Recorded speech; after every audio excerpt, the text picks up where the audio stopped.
Episode 8, I think is so dark. It's about death.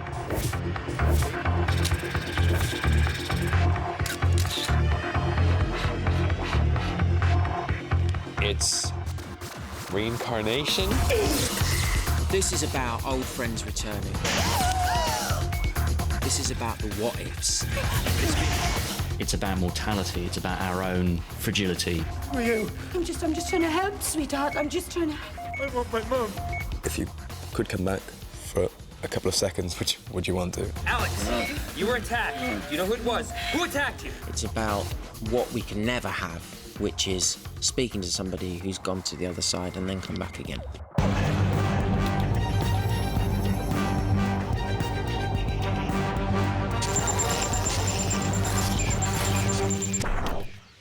Right from the start, I invented that resurrection glove in episode 1. And we always said, oh, Susie could come back. Susie Costello. She's second in command. Susie was such a fascinating character. It's kind of a continuation of the first episode because we were introduced to Susie. She killed herself. And this is resolving Susie's story. I loved this job. I really loved it. She betrays the team, commits murder. I don't think we as a team actually ever got to the bottom of that. Her name! Susie! The notion of bringing her back is kind of quite a big thing for everybody else. Tread carefully, people, with respect. This is the life of Susie Costello. But there's history there. She's an old friend, you know. She's gone. Gwen took her place. Who's using the glove? I'm sorry. No, Gwen bloody Cooper. They realise, you know, she was one of them. Owen, hello. Scared to face me? You frightened the shit out of me, yeah. Then I think it kind of takes them all into a very dark, emotional place. Have you slept with Owen? Because it makes them confront all of their feelings about how they had a relationship with Susie. Can't even look at me, can you? It's not like you to be so judgmental. Not like you to go on a murder spree. I think if we'd done this in Series 2, you'd have forgotten her. It would have seemed very odd, and I think in Series 1 to bring her back is fantastic. The glove is able to bring people back to life. That glove is bad news. Bad news in the wrong hands if it's used incorrectly. We shouldn't play God. Is it Susie that's evil? Or is it the glove that's made her evil? Why did you kill those people? For the glove? This wasn't just lost. Whoever made it wanted rid of it. So it's always been a very powerful, iconic object and image for the whole series. I mean, the glove is very much a plot device. It was obviously I invented it for episode 1, thinking it was a one-off, never expecting it to come back. And now I rather love it. Come back. How does it work? You just sort of feel like reaching into the dark, finding the dead. I can't. Damn! Ah! Sorry. Never was very good with this thing. Owen. I tried last time. We all had a go at only responding to Susie. Well, I never had a go. She has a gift. It's not just a talent, I think it's more of a gift. She's connected. It's an adrenaline rush, and it's a turn-on. He's gone. Let me keep trying. Gwen, he's dead. But I can bring him back. The glove only works once. But I can do it, just let me try! Something with that amount of power which could help heal, bring people back to life, solve crimes. Of course, you're going to become, if you've got something like that at your disposal, it's going to be easy to become obsessed. It's the glove. I told you, they get hooked. You can't portray these people as being very at home with this extraordinary world they're part of. Did you ever think what that glove would do to her? That's the glove, Gwen. Gets inside your mind. It gets to you. It must get to you. It's like, yes, they're protecting other people, but who protects them? The glove. Tosh, destroy the glove. It's keeping them connected. Whoa, whoa, whoa! The resurrection days are over, thank God. Well, I wouldn't be too sure. That's the thing about gloves, sir. They come in pairs. I put those lines in at the end about gloves always come in pairs because I'm so dying to bring that glove back again. I think you'll see glove number 2 one day.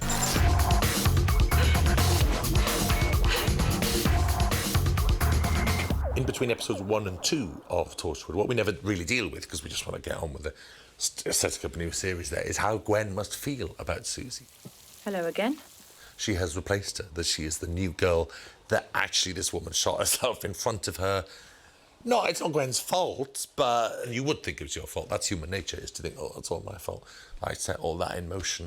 You thought Susie's death was because of you, because it happened when you arrived. Then you brought her back to life, all the way. She's new to Torchwood, so the things that she's experiencing, the things she's seeing, she's not hardened to them. Can I see my father? No. And so she reacts in a very emotional... Her responses to these things is a very emotional one and a very human one. What's wrong with him? Cancer. And that makes it easy, I think, for her to sort of get sucked in by Susie's story of her father. And she's helping a human being. So in her mind, she's doing the right thing. I think it's a huge betrayal that Gwen takes Susie out of the hub and takes her to see her father, and they go on that kind of road trip together. Yoshiko, where the hell's Susie and where's Gwen? What's she doing? Getting herself fired. And what you get coming out is Gwen's compassion, because she does betray the team in one sense. She smuggles Susie out the hub and takes her, but actually she's taking her to see her dying father in hospital. How Gwen is that? So if we think that the whole plan of Susie, it relies upon the fact that Gwen will react to Susie in an emotional way. Bit more colour in your cheeks. Oh, thanks to you. So that's the kind of twist in the tale. That's the deceit. That's the ultimate betrayal in a way. For she's using Gwen's goodness and Gwen's heart as a weapon against her. What's happening to me? Sorry, Gwen. You're getting shot in the head. There was much more of a challenge to working with the actors in terms of getting to the right emotional points for the story and making sure Susie wasn't just a kind of villain. We actually understood her motives. Why are you doing this? Because life is all Jack. You should know. I'd do anything to stay. In a way, you kind of want Susie to get away with it because she's such a brilliant character, and Indira gives her such a humanity and such a emotional resonance. Do you believe in heaven? I don't know. Yes, you do. What do you believe? Stupid, but I always sort of think, like, white light and all that. I wanted to give it an elegance and a kind of cinematic kind of feel. And I think of my gran, like she'd be there, waiting for me. Because there are lots of people talking in this one, and lots of conversations, and so it's trying to make that interesting. I mean, when you die, what happens? What do you want me to say? The truth. Really? There's lots of two shots, and there's lots of kind of symmetry of the two of them together, and how that Susie is trying to replace Gwen, in that you see her literally become her in the same shot. So what's that then? Nothing. Just nothing.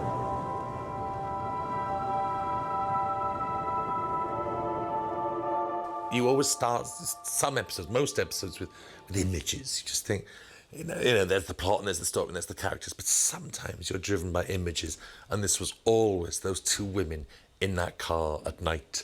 And that was a big setup, actually. It's more complicated than you'd think, filming two women in a car at night, but it's the one thing I would never let go from the script. And you can cut this, you can cut that. That's the heart of the story. It's not about the glove. It's not about Susie coming back from now. It's about two women driving through the night, talking about the fact that there is no afterlife. But if there's nothing, what's the point of it all? This is.